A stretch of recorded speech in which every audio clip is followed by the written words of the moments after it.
Welcome to the EQ Video Tip. I'm your host, Eric Forsetter. As always, welcome to another edition of the EQ Video Tip. Before we get started, let's review the goals of EQ Video Tip.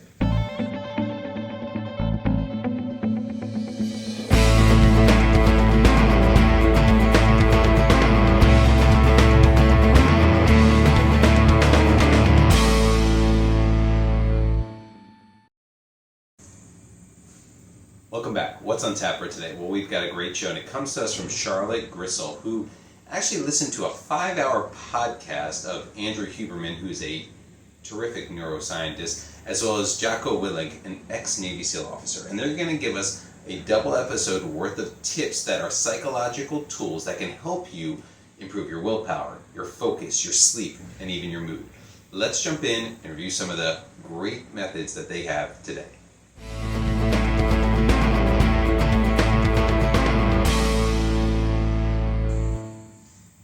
Tip number 1, optic flow. To reset your optic flow and calm your nervous system down, to reduce anxiety, reset your eyes, your nervous system, you need to go for a walk, for a jog, or even a bike ride. But it has to be done outside. You can't get on the Peloton. I know we all love those. You can't get on that bike that maybe is an old thing in your house. You have to actually get outside and do that.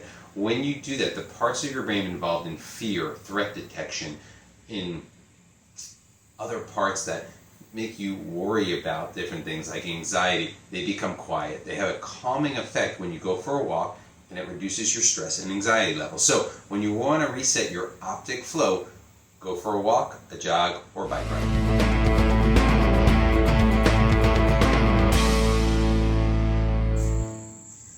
Tip number 2, caffeine intake. If you find yourself in the middle of the day having big urge to have a nap, or you're really tired, or your body just seems to crash, it might have to do with when you're drinking your caffeine or your coffee as opposed to how much you're drinking. Sounds silly, but it actually is a neuroscience fact. So if you can avoid caffeine for the first 60 to 90 minutes of your day, it actually will help you out, and here's why. Adenosine is a molecule that builds up in your brain and your body the longer you're awake. It creates that drive for sleep towards the end of the day or towards the end of the evening. Now, while we sleep, the adenosine is actually pushed down so you actually can sleep and have that restful sleep that you want. But the molecule will be low in your system, so it's not completely gone, and of course you can wake up.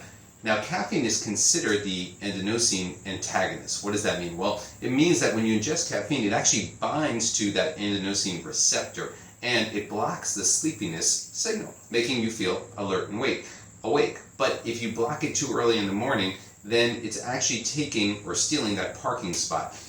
And adenosine can't get to work until the caffeine actually wears off, which is about midday when you want to take that nap. So what you should think about is if you're having those afternoon crashes, give your body time to clear the adenosine surplus out in the morning, wake yourself up, and then give yourself that caffeine. Again, wait 60 to 90 minutes, maybe even do a little exercise, and you'll be a lot more awake.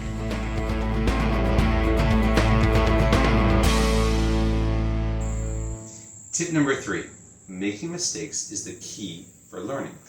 Let's think about it. We make hundreds of mistakes every day. And in fact, the ratio is probably about 80 to 85% correct things versus 15 to 20% mistakes. And that's human. It's human nature. But when you make mistakes, it actually keeps your brain focused. It's a motor skill or a cognitive skill that's very difficult to balance. But in doing so, when tasks are too easy, your nervous system isn't learning. It's kind of on an autopilot, and there's no room for trial, error, or feedback. Instead, making errors is the key to actually learning on a day-to-day basis, because it cues up that forebrain up here, and it makes the nervous system pay attention to what's actually working and adjust accordingly. So it's okay to make mistakes, but more importantly, learn from them.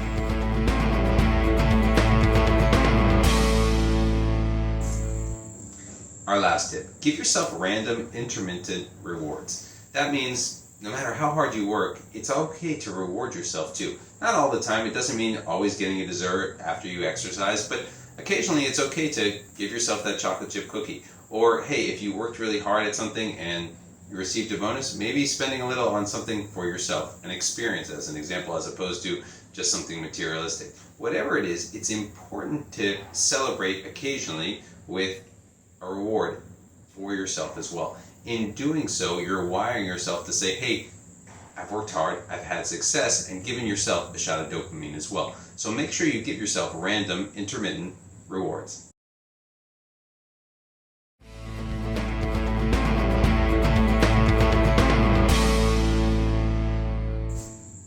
That's a wrap for this week's EQ video tip. Hopefully these tips will help you and grow in your daily life. There are a lot of tips within this article. I highly recommend that you go back and read it as well. And hopefully you'll use these to become better with your EQ and with your overall life.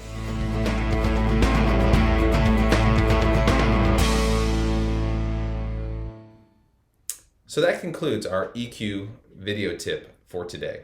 Try incorporating some of these tips into your daily routine. But remember, use what works best for you and personalize it for yourself. Thank you always to our great research team for providing us with some great tips today. As always on EQ Video Tip, we want to end with gratitude. So thank you for watching. We really appreciate it. Here are some resources that you can use if you want more information on EQ going forward. Thank you again, and we look forward to seeing you in the next episode. Thank you.